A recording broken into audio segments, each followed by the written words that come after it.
हाय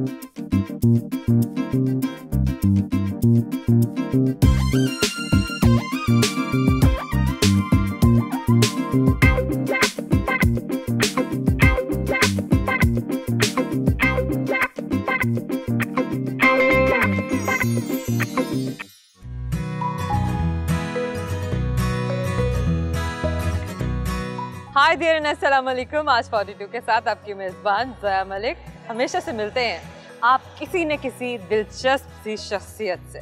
जिस मेहमान शख्सियत से आज आप मिलने जा रहे हैं वो एक अवामी शख्सियत है और अपने हलके के लोगों की खिदमत के लिए हमेशा मसरूफ़ रहते हैं। यही वजह है कि वो अपने हलके से तीसरी बार भी MNA मुंतखब हुए हैं। हम बात कर रहे हैं शेख रुहेल असगर साहब की।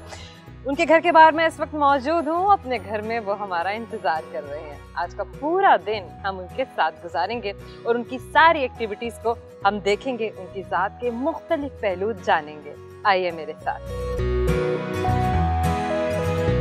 अस्सलाम वालेकुम, कैसे हैं आप? खैरियत से? अल्हम्दुलिल्लाह, अल्हम्दुलिल्लाह। आइए तशरीफ लाइए।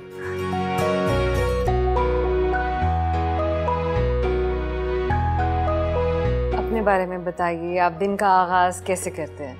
मेरे ख्याल में शायद वो एक ऐसी जो चीज़ है मेरी और मेरे रब के साथ है, तो वो तो बहुत जल्दी होती थी सुबह मेरी, फिर उसके बाद फिर मैं सो जाता हूँ।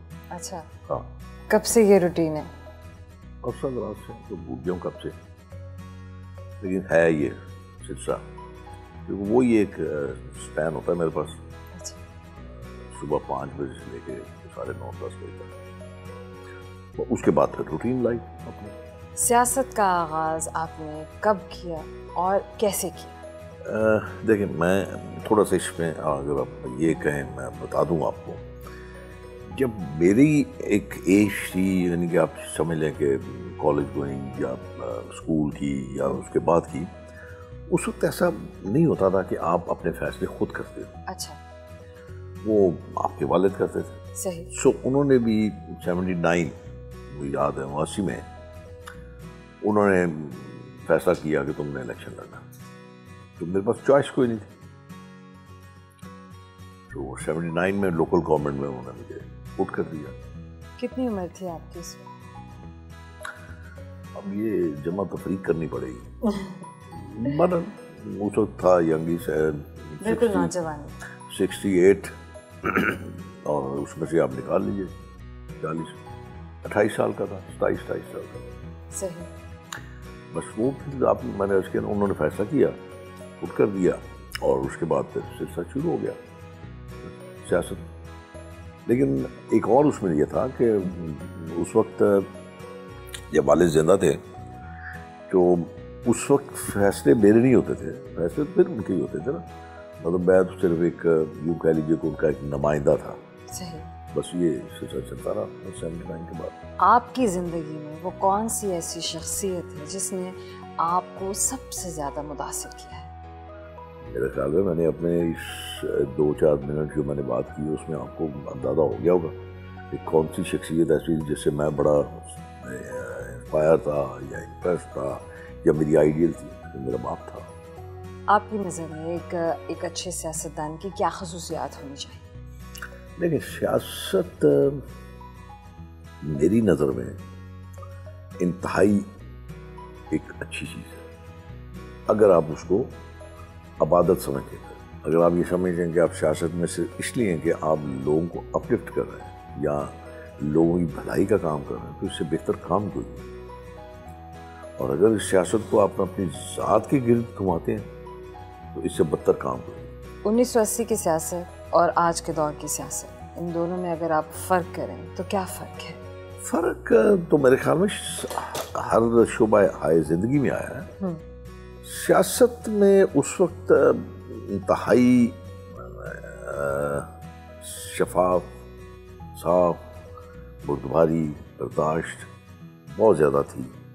और मेरे ख्याल में उस वक्त जो था इखलाकियात बहुत बेटर करती थी, मतलब ऐसा माहौल नहीं था। अब उस वक्त के साथ साथ हर चीज़ में न्यूट्रिशन आई है, हर चीज़ में आई है, तो सियासत में भी आ गई। वरना उस वक्त ऐसा बिल्कुल नहीं था। मतलब लोग एहतराम करते थे, कदर करते थे, और ख़ास तौर पे जिसको आप ब्यूरोक्रेसी का नाम देते हैं या एडमिनिस्ट्रेशन का नाम देते हैं, तो उसमें खासी एक इज्जत और एहतराम था जो मेरे ख्याल में आज बिल्कुल नापैद हो गया। सियासी मसरूफियात के साथ साथ अपने घर को, अपनी फैमिली को किस तरह से आप टाइम देते हैं? टाइम बस इस तरह ही है, बस रात को आ गया। हाँ, ये मेरी एक है, जब भी आऊँ रात को मैं घर पे तो वो अपने बच्चों को जरूर बुला लेता हूँ, मेरे पास आ जाते हैं, गपशप हो जाती है टेबल पे, खाने की टेबल पे, क्योंकि मेरी आदत है कि मैं खाना घर पे आकर खाता हूँ, तो बस उनके साथ मुलाकात हो जाती है, गपशप हो जाती है। आप कौमी असेंबली का हिस्सा रहे, कौन सी ऐसी कानून साजी थी जिसका आप हिस्सा रहे, आपको याद रहा हो या आपके लिए अहमियत का हामिल हो? देखिए, मैं गुजारिश करूँ आपको, एक पहली बात तो ये है कि जब आप किसी जमात के साथ मुंसलिक होते हैं तो वो जमात फैसला करती है कि उन्होंने कौन कौन से लॉ मेकिंग करनी है, तो उसमें फिर आपका जो इनपुट होता है वो ये होता है कि जमात के साथ आप मुंसलिक होते हैं, जमात आपको फिर गाइडलाइन देती है। हाँ, ये आप कह सकते हैं कि मैंने 85 में तो चूँकि मैं बिल्कुल वो था, इतना एक्सपीरियंस नहीं था, एक्सीडेंटली मैं उसमें कौमी असेंबली में आ गया था। नहीं, चार दफ़ा, तो उसमें कोई इतना ख़ास मेरा एक्सपीरियंस नहीं था। वो शॉर्ट असेंबली थी, 3-3.5 साल रही, उसके बाद ख़त्म हो गई असेंबली। अच्छा। मुझे याद है कि ये जो आजकल आप सुन रही हैं, मैंने भी 2 दिन सुना, बड़ा दिलखराश वाक़या हुआ जिस पे आज खासा शोर भी है और बातें भी हो रही हैं, कुछ लोग अहमकाना बयानात भी दे रहे हैं। इसमें एक मेरे ख्याल में, मुझे अब अच्छी तरह याद नहीं है, 2008 के बाद की बात है, मैं ज़ाती तौर पे उस पे एक ऐसा कानून बनाना चाहता था 2013 में खाता। अच्छा। 2013 में कि जो बच्चों और ख़वातीन के साथ इस किस्म का हो जी, उनको करार की सज़ा दी जाए, ताकि उनको एहसास हो कि इस अमल के बाद क्या सज़ा होती है। बिल्कुल बिल्कुल। और बड़ी शफाफ तरीके में करना। मैंने असेंबली में खासा एक बोला भी था, क्योंकि एक बड़ी मासूम सी बच्ची थी, उसके साथ ये हुआ था और उसके बाद उसको मार दिया गया था। उस पर मैं खासा वावेला मैंने मचाया था और खासा मैं उस पर सख्त मेरा रवैया था। अब देखें ना, कोई ऐसा वाक़या होता तो आपको एविडेंस का सहारा लेना पड़ता। सही कह रहे हैं। और आप जानते हो कि यहाँ पे एविडेंस जो है किस तरह मैनिपुलेट किए जाते हैं, किस तरह उनको मनूवर किया जाता है, उनको किस तरह ख़रीदा जाता है, उससे वो जो इंसाफ है वो ख़त्म हो जाता है। अभी आप देख लीजिए लेटेस्ट रिसेंटली जब एक निज़ाम मौजूद है डीएनए का, मैंने उस वक्त भी कहा था, डीएनए को होते हुए किसी अब जरूरत नहीं है विटनेस की। अब एक मासूम बच्ची है या मासूम बच्चा है, वो कहाँ से गवाह लेके आएगा भाई? कौन गवाही देगा? डीएनए टेस्ट करें और उसके बाद उनको अब ऐसा कानून बनाए कि उनको ऐसी सजा दें कि आइंदा किसी को जरूरत ना हो। बिल्कुल। मुझे बड़ी अच्छी तरह याद है, एक डॉक्टर, कोई साइकाट्रिस्ट है, उन्होंने आके कहा ये लोग बीमार हैं। तो मैंने एक बड़ा सादा सा सवाल उस डॉक्टर से ये किया था, मैंने कहा आप ये कहते हैं कि ये बीमार है, इस बीमारी की वजह इसकी अपनी बहन या इसका अपना बेटा या इसका अपना भाई क्यों नहीं बनता? ये किसी का बेटे या किसी की बहन को या किसी की माँ को ये इस बीमारी क्यों बनती? बिल्कुल ठीक।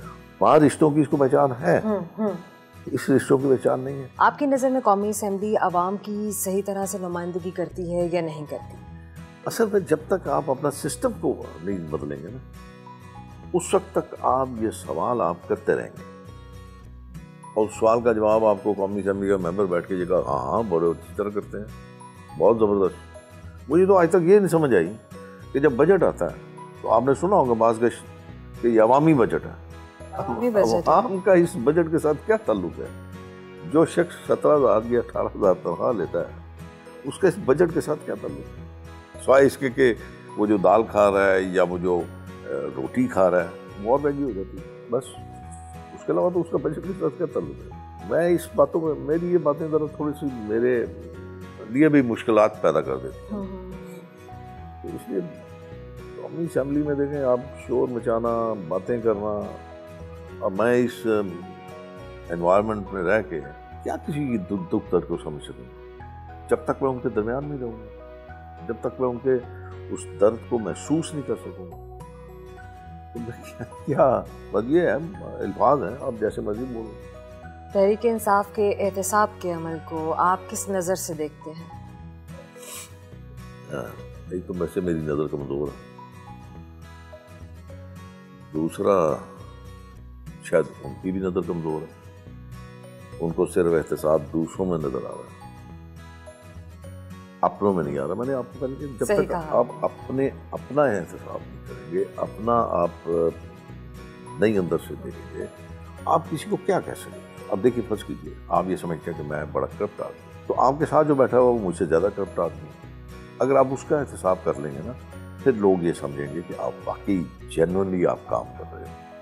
लेकिन अगर आप ये करो कि आप लोगों के एहतसाब को आप प्रायोरिटी दे दो और अपने एहतसाब को आप भूल जाओ या उनको पैसे पुश में डाल दो, तो वो फिर एक क्वेश्चन मार्क आ जाएगा। तो मैं नहीं कह रहा, पूरी दुनिया कह रही है, सभी कह रहे हैं।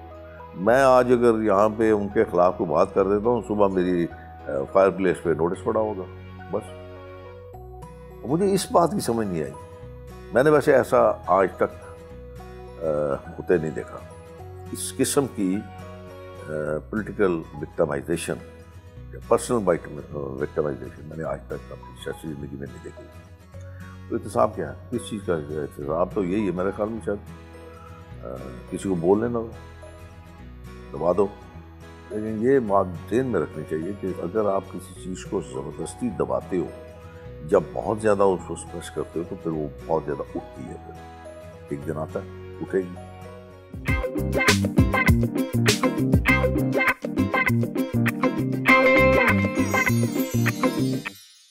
खुर्रम, आप ये बताइए कि सर किस किस्म के वालिद साहब हैं?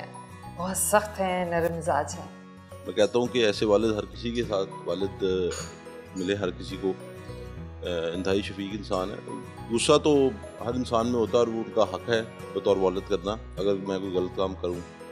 लेकिन बेहतरीन दोस्त, बेहतरीन बाप और बेहतरीन इंसान, इसलिए नहीं कह रहा कि मैं उनके साथ बैठा हूँ, वो हैं।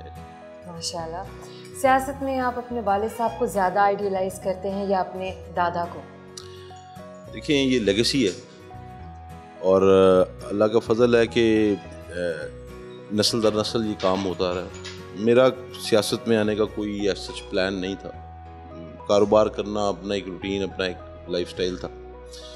लेकिन क्योंकि मैं समझता हूँ कि मेरे वालिद को ज़रूरत थी मेरी और हल्के के लोगों को ज़रूरत थी, तो फिर इसलिए मैं सियासत के अंदर ज्वाइन किया एज अ हेल्पिंग हैंड। घर में क्या माहौल होता है? नाश्ता सब एक जगह करते हैं, दोपहर का खाना या रात में?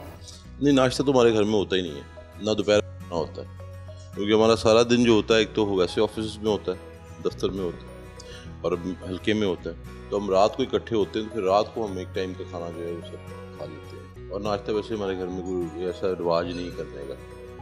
बच्चों से बात करते हैं। अस्सलाम वालेकुम। वालेकुम सलाम। क्या हाल है?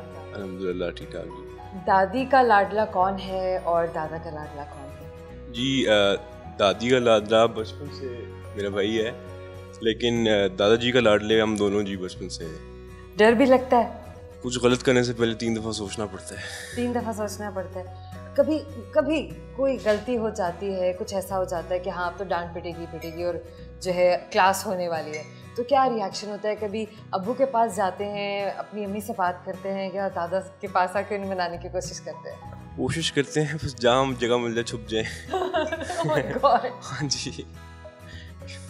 नहीं, लेकिन दादाजी बहुत प्यार करते हैं बचपन से, तो इतना कोई उन्होंने वो नहीं किया, लेकिन उन्होंने समझाया वह गलत किया सही किया, तो उसके हम भी जरा करने की कोशिश करते हैं, उस पर अमल। अली से बात करेंगे। अस्सलाम वालेकुम। वालेकुम अस्सलाम। अली, क्या हाल है? अल्लाह का शुक्र, ठीक ठाक जी। अली, दादा से डर लगता है? बहुत डर लगता है जी। अच्छा, बहुत। अभी भी डांट पिटती है? डांट जी पिटती है जब मैं पार्टी बोलता हूँ जी, बस, वरना नहीं वरना नहीं पिटती। वरना नहीं जी। पॉलिटिक्स में आने के बारे में आप दोनों में से कभी किसी ने सोचा? जी, हमजा ने बहुत सोचा पॉलिटिक्स के बारे में, वो हर दिन बोलता है कि उसने मतलब मिनिस्टर बनना है। मतलब मैं कहता हूँ मतलब काफ़ी मुश्किल चीज़ है वैसे इसको, मतलब कि मतलब मिनिस्टर बनना, मतलब पॉलिटिक्स में जाना बहुत बड़ा आर्ट है मेरा, मतलब मेरे मुताबिक से। लेकिन मतलब कि मैंने अभी तक आज तक नहीं सोचा जी। आपके प्लान्स क्या हैं? क्या आप बिजनेस में आएंगे, फैमिली बिजनेस को संभालेंगे आगे? फैमिली बिजनेस जी मतलब कि है, मतलब अभी इतनी कैपेबिलिटी नहीं है मेरी, मतलब कि अपना आपको इतना मतलब कैपेबल नहीं समझता। जब हो जाऊंगा इतना कैपेबल, जब मतलब कि वालिद साहब मुझे इतनी मतलब कि देंगे, तो फिर मैं जी ज़रूर जी इंशाल्लाह।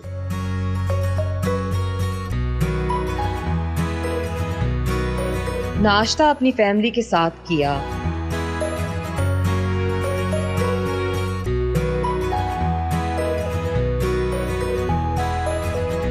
घर से ऑफिस के लिए रवाना हुए। आपने हर तकरीब में तहमत पहनी होती है, इसकी कोई ख़ास वजह है? नहीं, वो खास ऐसा नहीं है बिल्कुल। अच्छा। ऐसा हुआ ये था कि मैं जब 2018 का इलेक्शन हुआ था ना, तो इन्होंने मेरी कॉन्स्टिट्यूंसी चेंज कर दी थी। जो मेरी ओरिजिनल कॉन्स्टिट्यूंसी उसको इन्होंने तोड़ मरोड़ दिया था। उसमें जो एक कॉन्स्टिट्यूंसी है, प्रोविंशियल कॉन्स्टिट्यूंसी है, वो आ गई है मेरी रूरल एरिया की। ठीक है। तो मेरी उम्र के लोग आज भी वहाँ पे ट्रेडिशनली यही लिबास देवतन कर रहे हैं। तो मैंने सोचा कि अगर ये पहन सकते हो तो मैं भी पहन सकता हूँ। और फिर ये इसका एक बैकग्राउंड भी है, मतलब ट्रेडिशनली पंजाब की तो ये पहचान होती थी। हाँ जी। तो पर बस वो ऐसा एक आदत पड़ी। पहले शुरू में तो मैंने अपने हल्का इंतखाब में पहनना शुरू किया, फिर उसके बाद फिर मैंने इसको अपना एक परमानेंट ड्रेस, ये नहीं, वो कसम नहीं है, कभी कभार कर लेता हूँ। अब वो भी इस्तेमाल कर लेता हूँ, ट्राउज़र भी पहन लेता हूँ, सूट भी पहन लेता हूँ, शलवार कमीज भी पहन लेता हूँ। लेकिन अब ज़्यादातर असेंबली में भी और अपनी नॉर्मल लाइफ में मैं यही लिबास पहनता हूँ। आपको देख के लगता है कि आप खुशबुओं की, खूबसूरती के, चीज़ों की, नज़ाकत के, इनके बहुत शौकीन किस्म के इंसान हैं। आपकी पसंद नापसंद के बारे में जानना चाहूँगी। खुशबू का मुझे शौक है, ये बात दुरुस्त है। और रहेगी खूबसूरती,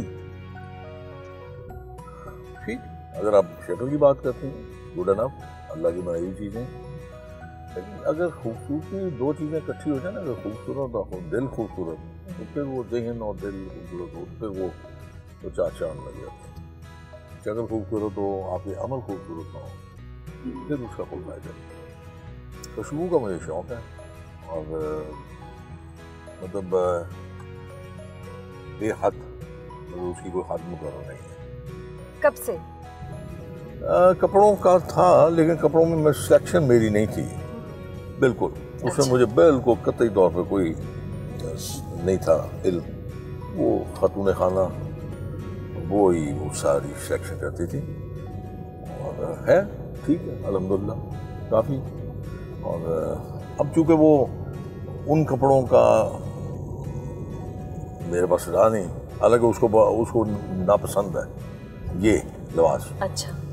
वो आखिरी दफ़ा वो कहती है, तो उसमें यह है कि वो चूँकि एक मेरे पास एक उसका स्टॉक है, तो ठीक है। सर, आपको सयाहत का भी शौक है? नहीं है, सच नहीं है, वो नहीं है बिल्कुल। मतलब चला जाता हूँ, लेकिन अब तो मेरे ख्याल में अब बड़े हैरान होंगी। सियाहत आप ये समझते हैं कि नई जगह देखनी, नए लोगों को मिलना, उसको अब नहीं, अब इट्स नॉट एज, वो तो उम्र के साथ होता है बस। अब नहीं जाता मेरे ख्याल में। अब जैसे मैंने अर्ज किया था, पता नहीं आपने उसमें आया कि नहीं, मेरी जो बेटी है बड़ी जी जी, जो बेटे से वो लंदन होती है बच्चों के साथ, तो वहाँ गए हुए मुझे अब 3 साल हो गए। मैंने गया, जाने में दिल ही नहीं करता। अमेरिका गया था मैं 86 में लास्ट, उसको अमेरिका गया ही नहीं, पसंद ही नहीं होती। और बाहर लाहौर से बाहर ये इस्लामाबाद चूँकि वो जाना पड़ता है उसके लिए, अपना असेंबली के इजलास के लिए। हाँ, कभी मरी चला जाता हूँ, छोटा सा मैंने अपना वो बनाया हुआ है, अच्छा वहाँ चला जाता हूँ। हर इंसान की ज़िंदगी में एक ऐसा लम्हा, एक ऐसा वक्त ज़रूर आता है कि जब वो बिल्कुल टूट फूट जाता है, नाकामी हर तरफ से उसे घेर लेती है, मायूसी उसके आसपास होती है। आपकी ज़िंदगी में भी कभी कोई ऐसा वक्त आया? अगर आप मेरी ज़िंदगी की बात करेंगी तो फिर मेरे ख्याल में शायद आपका प्रोग्राम जो है वो बिल्कुल गड़बड़ हो जाएगा, पटरी से उतर जाएगा। जो सवाल आपने किया ना, वो लम्हात कई दफ़ा है और बड़ी मुश्किल ज़िंदगी गुजारी है। एक्सरसाइज करना पसंद करते हैं? हाँ, वो मेरी ज़िंदगी का हिस्सा है। एक्सरसाइज करने की जो आदत है, शौक तो नहीं हम इसे कहेंगे, ये आदत आपको कब से है? स्कूल लाइफ में, कॉलेज लाइफ में, चूँकि एक गेम थी जो मेरी बड़ी फेवरेट गेम थी और मैं उस पर मतलब बड़ा इन्वॉल्व था, डेडिकेशन की मेरी कमिटमेंट थी उसके साथ, और वो एक एक्सरसाइज भी समझ लें। बुनियादी तौर पे हॉकी का प्लेयर था, तो वो शुरू से थी। तो उसके बाद फिर कुछ सैर की आदत पड़ गई। सैर के बाद फिर आपको पता ही है जो आजकल सड़कों पे हालात हैं, तो फिर काफ़ी अरसे के बाद फिर मैंने वो इंडोर अपनी जिम्नेजियम शुरू कर दी। तो वो एक अरसा दराज से एक वो ज़िंदगी का हिस्सा बन गया हुआ है। तो मैं कभी मैं बता रहा हूँ, कभी बाहर भी जाऊँ ना कहीं, तो अगर जिम वहाँ पे अवेलेबल नहीं है तो फिर मैं उस पर सड़क पे सैर के लिए निकल जाता हूँ। तो ये मेरा एक हिस्सा ज़िंदगी का वो चलता है। वो अच्छा है या बुरा है ये मुझे नहीं पता, लेकिन वो एक बन गया हुआ, एक रूटीन बन गई। आप जो जूते पहनते हैं वो बड़े ख़ास किस्म के हैं, बहुत मुख्तलिफ है। बाकी लोगों को मैं ऐसे जूते पहने हुए नहीं देखती हूँ या बहुत कम देखती हूँ। तो ये भी आपका शौक़ है? ये इन जूतों में तो आप इतना ज़्यादा वो वेरिएशन नहीं हो सकती, डिज़ाइन कोई कलर्स चेंज होंगे या कोई डिज़ाइन छोटा मोटा बदल जाता है। हाँ, ये आप कह सकते हो कि जूतों का मुझे शौक़ है, और एक क्या कहते हैं, बड़ी ज़्यादा हद तक है, और मेरे पास खासी एक तादाद भी है उनकी जूतों की। लेकिन अब चूँकि मैंने वो इस लिबास के साथ उनका मैच कोई नहीं है, तो अब वो बेचारे पड़े हुए हैं, बैठे हुए हैं, बस वो चलता है। लेकिन ये है कि अब भी बेटा जाए बेटी जाए, क्योंकि उनको पता है कि बाप की ये एक है शौक, तो वो फिर ले आते हैं। अच्छा, रख लेता हूँ। कई तो ऐसे हैं जो मैंने आज तक पहने नहीं। हर इंसान की जो आदतें हैं और उसके जो शौक़ हैं या उसकी जो कलेक्शन होती है, जानवर भी हो सकते हैं, परिंदे भी हो सकते हैं, वो दूसरे इंसान से मुख्तलिफ होती है। आपके क्या ऐसे शौक़ हैं और अगर कलेक्शंस हैं तो उनके बारे में भी आप हमें बताएं। बस 2 चीज़ें तो मैंने आपको बता दी, तीसरी आप अपनी आंखों से देख लेंगे। अभी थोड़ी देर में जब आप पहुँचेंगे तो आप अपनी आंखों से देख लेंगे। वो भी मुझे बहुत शौक़ है। शौक़ इसलिए कि बेज़ुबान है, कोई शिकायत नहीं। खाना डाल दो खा लेंगे, पानी डाल दो पानी पी लेंगे, लेकिन शिकायत नहीं करेंगे। और अगर शिकायत कर भी रहे होंगे तो चूँकि उनकी ज़ुबान समझ नहीं आती, ज़्यादा मैं ये समझता हूँ कि बहुत खुश है। तो वो मुझे एक शौक़ बहुत। क्या ये बात सच है कि इंसान जिस किस्म के पालतू जानवर रखता है, परिंदे हैं या कोई भी जानवर है, तो उस इंसान की उसके साथ एक एसोसिएशन होती है, कोई ना कोई पसंद उसमें उसकी ज़रूर शामिल होती है, उसकी ज़ात का कोई हिस्सा उससे मिलता है? लेकिन जब ये एक बाय नेचर है, कुदरती तौर पे जो चीज़ भी आपके पास होती है आपको उससे मोहब्बत हो जाती है। मतलब कोई भी चीज़ है, जो लोग बागबानी करते हैं ना, वो पौधों को अपने बच्चे समझते हैं। इसी तरह जब आप कोई भी चीज़ पालते हो, परिंदे हैं, अब परिंदों को भी फिर आप अपनी एक ज़िंदगी का हिस्सा बना लेते हो। आपको हर वक्त तकलीफ़ लगी रहती है कि इनका खाना जो है वो ठीक रहे, पानी दुरुस्त रहे, इनकी बाकी इन्वायरमेंट ठीक रहे। तो ये एक लाजमी जुज़ है, और वो फिर उससे मेरे ख्याल में एक बड़ी राहत सी भी मिलती है। अब तो चूँकि मेरे पास इतना वक्त नहीं होता, लोगों के साथ इतनी इन्वॉल्वमेंट है कि मैं इतना टाइम उनको नहीं दे पाता। लेकिन जब मेरे पास इतना फालतू वक्त होता था, फारिग होता था तो फिर मैं उनके पास चला जाता था, अपने हाथ से मैं उनको खाना वाना देता था, तो वो बड़ा अच्छा लगता है आपको, बड़ा एक अजीब सा एक राहत सी, एक अजीब सा सुकून सा आपको मिलता है। और कभी कभी आप उनसे बातें भी करते हो, जो मतलब समय शो गैमी उनके साथ गपशप मारते हैं आप। जो उड़ने वाले हैं वो आप उनको उड़ते देखते हो तो बड़ा मज़ा आता है, जो वहाँ बैठे शोर में जा रहे हैं उनका शोर का बड़ा मज़ा आता है। तो एक आपने एक बिल्कुल डिफरेंट लाइफ है वो। हर इंसान को अपनी ज़िंदगी में जो पहला पालतू जानवर होता है या कोई भी, आप इसको पेट कह लें, आप इसको परिंदा कह लें, उसको ज़रूर याद होता है और उससे उसकी ख़ास किस्म की उनसियत और लगाव भी होता है। आपका पहला पेट कौन सा था? मैं खैर वो तो मैंने आपको पहले अर्ज किया ना कि जो भी चीज़ आप रखते हैं जी, वो कुछ अर्से के बाद आपके साथ बनूसी हो जाती है और फिर आपको उसके साथ एक ऑब्वियसली एक एसोसिएशन बन जाती है, एक उसके साथ एक अजीब सा तल्लक पैदा हो जाता है। तो मेरे पास बहुत अच्छा पहले एक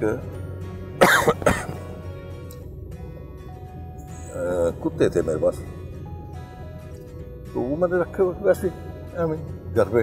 हालांकि उनके साथ वो मेरी बेटी जो है बड़ी वाली, वो बहुत ज़्यादा उनके साथ मनूसी, बहुत ज़्यादा उनके साथ वो करती थी, खाना वाना भी सब वही ख्याल रखती थी। अच्छा। तो एक इत्तेफाक से एक मेरे पे एक मुश्किल आ गई, तो मैं घर पे थोड़ी देर के लिए बाहर था। जब मैं वापस आया तो आप हैरान होंगी, तो इस तरह मेरे पाँव को चिमटे हुए थे जैसे कोई घर का बड़ा देर बाद घर में आता है और बच्चे उसके साथ। अब बाद में मुझे पता चला कि उन्होंने खाना कम कर दिया हुआ था, और मेरे वहाँ से जाने के बाद उस दिन खाना भी उन्होंने नहीं खाया। और फिर उसके बाद जो मैंने उनके चेहरे पे जो मैंने वो खुशी देखी थी अपने वापस आने पे, वो अपनी जैसे जैसे औलाद की थी, तो वो मुझे आज तक याद है। वो बड़ी देर हो गई, मर कब गए पता नहीं, लेकिन वो एक चीज़ एक है, जानवर भी एक अपने अंदर फीलिंग डेफिनेटली रखता है। ये एक मुसलमान हकीकत है।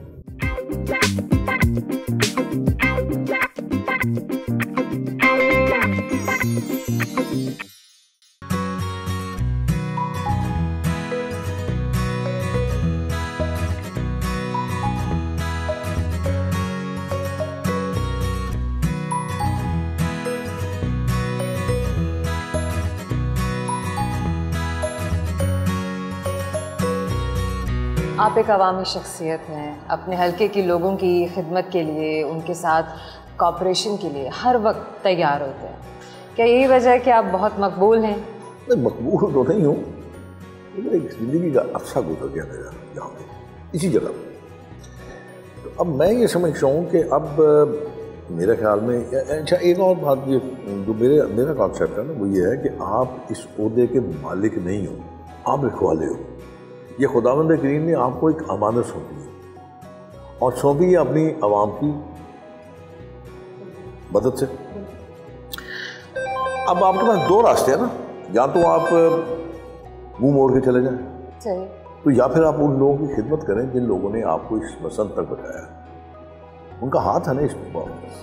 तो मेरा ख्याल है शायद फिर मुझे चाहिए कि मैं उनकी उसी तरह खिदमत करूँ जैसे उन्होंने मेरे पर एतबार किया। मुस्लिम लीग नून ज्वाइन करने की कोई ख़ास वजह? नहीं, फिर आपको माजी में जाना पड़ेगा। अच्छा, मैं बड़ा आज़ाद ख्याल आदमी हूँ। मुस्लिम लीग नून ज्वाइन करने की, मुस्लिम लीग नून तो उस वक्त नहीं थी। 85 में चूँकि गैर जमाती इलेक्शन हुए, उसके बाद आपने जमात बनानी शुरू कर दी, अल्लाह की रहमत करे मोहम्मद जुनेजो साहब को। उन्होंने मुस्लिम लीग नून का मुस्लिम लीग का एक रखा, दाग बेल रखी उन्होंने।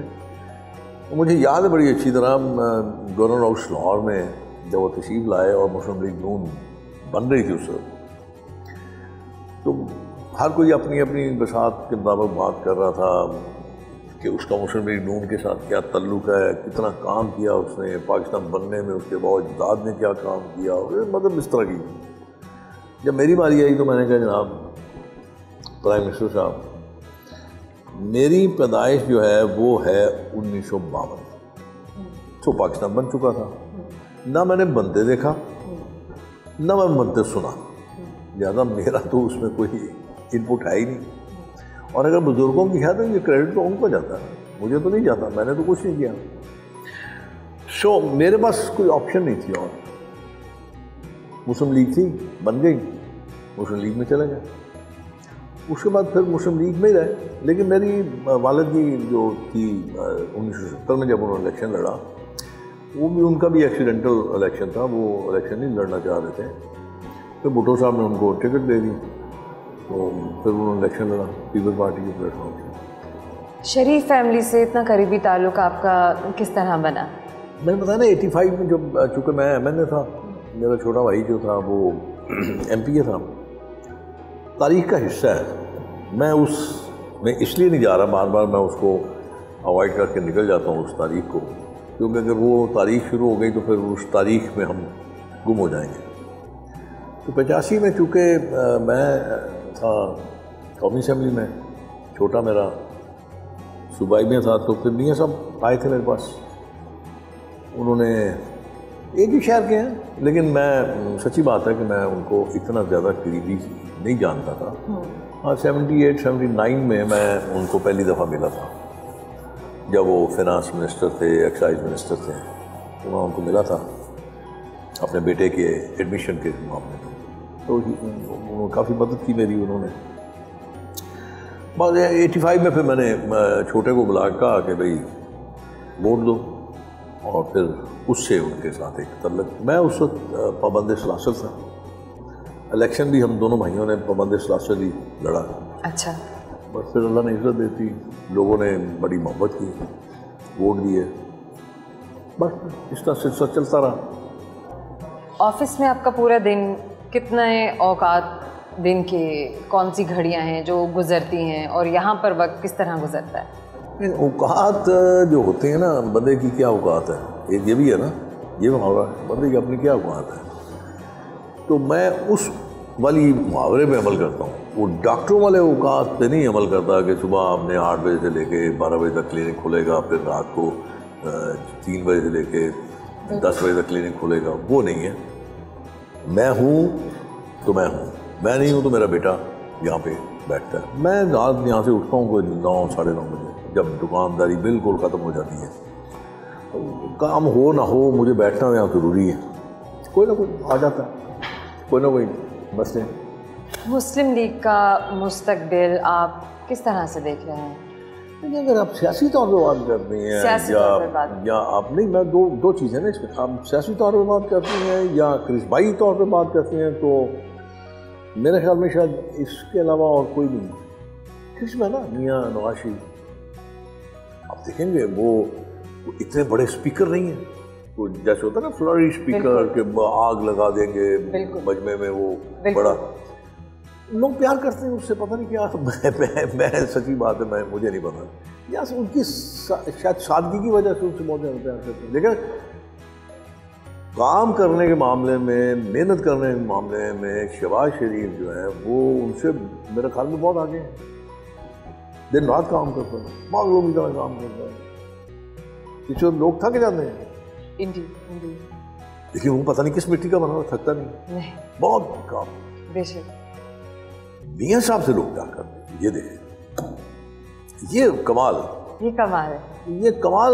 फिर मैं कभी कभी ये जब देखता हूँ, बहुत अर्से पहले की बात है, मैंने उनसे कहा था, मैंने कहा मियाँ साहब, और तो मुझे शायद कुछ नज़र नहीं आता, लेकिन मुझे लगता है कि आपके माँ बाप की दुआओं करती है जो आप इस मकाम पर हैं। बहरहाल कोई बहुत को नेकी करते हैं छुपा के, या कोई ऐसा अमल करते हैं जो मेरे रब को बहुत पसंद है, तो इसलिए वो है। सियासी तौर पे आप देख लीजिए, मुस्लिम लीग नून, आज आप इलेक्शन करवा दीजिए, मुस्लिम लीग नून आ जाएगी दोबारा। अगर आप इलेक्शन अगर करवा दिए जाए तो। ऑफिस में अपने पार्टी वर्कर्स से मुलाकात की।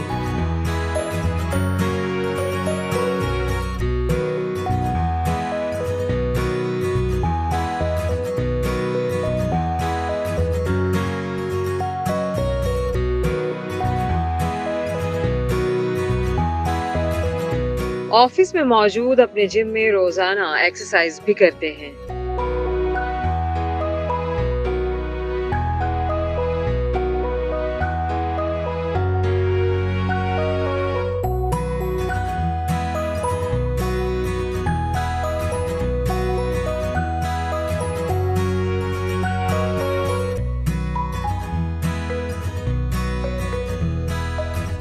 रोहेल साहब को परिंदों का बड़ा शौक है। हमें अपने पाले हुए मुख्तलिफ किस्म के परिंदे दिखाए।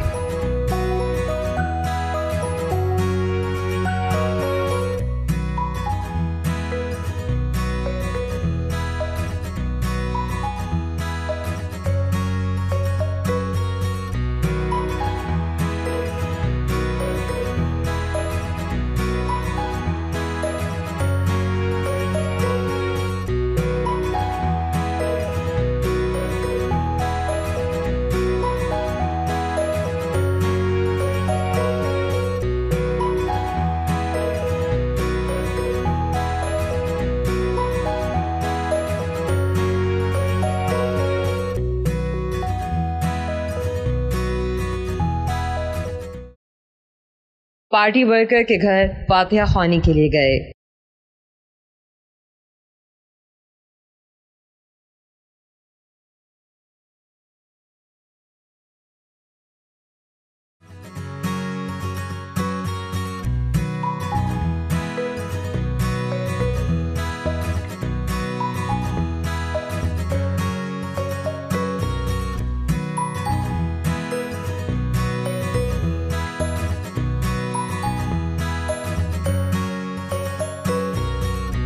मौसम कौन सा पसंद है आपको? ये मौसम जो होता है ना, मैं अक्सर लोग कहते हैं जी मुझे सर्दी बहुत अच्छी लगती है, मुझे गर्मी बहुत अच्छी लगती है। मुझे जब आप सुखी हो ना, जब आपके हालात अच्छे हों, हर मौसम में अच्छा लगता है। और अगर आपके हालात अच्छे नहीं हैं, अब किसी आप गरीब को पूछें तो क्या जवाब देगा? उसके लिए सारे मौसम एक जैसे ही हैं। तो सर्दी भी लगती है, उसको गर्मी भी लगती है, उसको बरसात भी आती है। मेरा मानना ये है कि आपकी जो एनवायरनमेंट है ना, अगर वो अच्छी है, आप खुशहाल हैं, आप पुरसुकून हैं, आप हर मौसम का मजा ले सकते हैं। आपकी इतनी मसरूफ जिंदगी है, बचपन के दोस्त भी होंगे, बचपन के दोस्तों से आज भी मिलना जुलना है या वो सब बिछड़ गए? नहीं, चलता रहता है। कुछ लोग, कुछ ऐसे दोस्त हैं जो बाहर चले गए, बाहर जाके सेटल हो गए, वो हैं जो यहाँ भी है ना, तो हम कभी कभार आपस में मिल जाते हैं और आपस में वो जो अपनी पुरानी यादें, पुरानी बातें वो कर लेते हैं। लेकिन नॉर्मली ज़्यादातर मेरी दोस्ती और मेरा सारा ताल्लुक जो है ना, वो अब यहाँ पे अपने इसी जगह पे है। और आपने देख भी लिया होगा, बहुत सारे लोग ऐसे हैं जो हर वक्त मेरे पास मेरे साथ होते हैं, लेकिन उनके साथ मैंने अर्ज किया कि कभी कभार मैं अपने यहाँ कर लेता हूँ, एक और दोस्त है जो अपने यहाँ कर लेता है, फिर दोस्तों को इकट्ठा कर लेते हैं और फिर बात तो पुरानी यादें ताज़ा हो जाती हैं। सर, आपको कभी किसी और पॉलिटिकल पार्टी की जानिब से शमूलियत की पेशकश हुई है?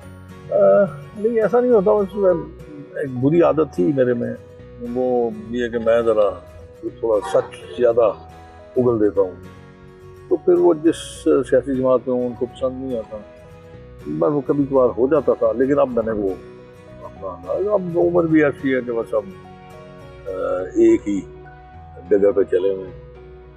इस इलेक्शन में हुआ था, इस इलेक्शन में, लेकिन मैंने उसको इनकार कर दिया था। इसलिए इनकार कर दिया था कि मेरे ख्याल में ये मुनासिब मौका नहीं है, मुनासिब तरीका भी नहीं है इस वक्त, और छोड़ना मेरे लिए मुमकिन नहीं है।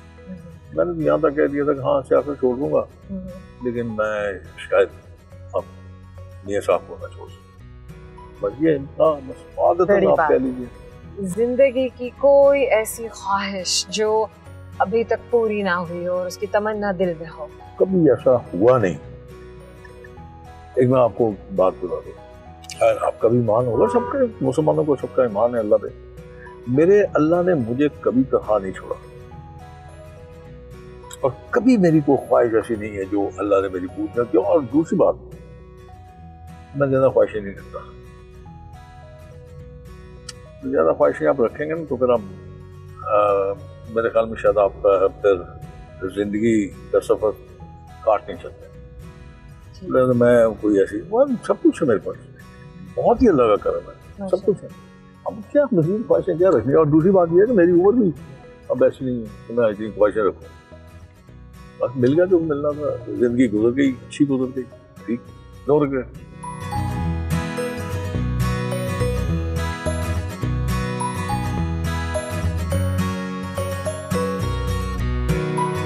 डेरा मंगली अपने दोस्त के घर गए।